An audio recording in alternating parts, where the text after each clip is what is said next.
খুলনায় কুকুরের মাংসের বিরিয়ানি বিক্রি পচা দুর্গন্ধ থেকে ধরা পড়ল এই ঘটনাটি।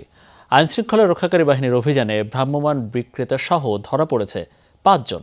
পরিত্যক্ত ভবন থেকে উদ্ধার হয়েছে কুকুরের হাড়গোড়। রসনা বিলাসীদের অন্যতম প্রধান আকর্ষণ বিরিয়ানি। হোটেল রেস্তোরাঁর পাশাপাশি রাস্তার পাশে ভ্রাম্যমাণ দোকানেও বিরিয়ানি খেতে ভিড় জমান বিভিন্ন শ্রেণী পেশার মানুষ। বিরিয়ানির মাংস নিয়েও মাঝে মধ্যে নানা গুজব গুঞ্জন শোনা যায়। এবার খুলনায় কুকুর জবাই করে মাংস বিক্রির অভিযোগে ৪ জনকে হাতে নাতে আটক করা হয়েছে। পুলিশ বলছে ভ্রাম্যমাণ এক বিরিয়ানি বিক্রেতার কাছে নিয়মিত কুকুরের মাংস বিক্রি করত চক্রটি।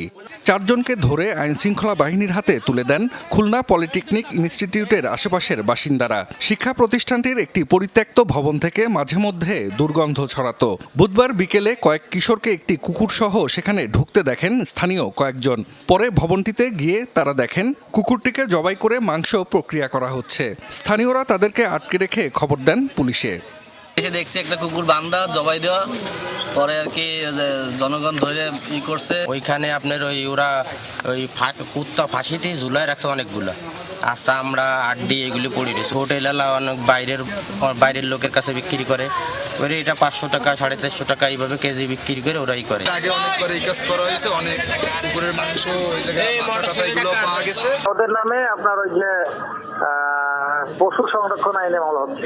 13 খাদার ভেটারি অফিসার উনি আসছে, উনি মামলা করবে। বিরিয়ানি বিক্রেতাকেও আটক করেছে পুলিশ।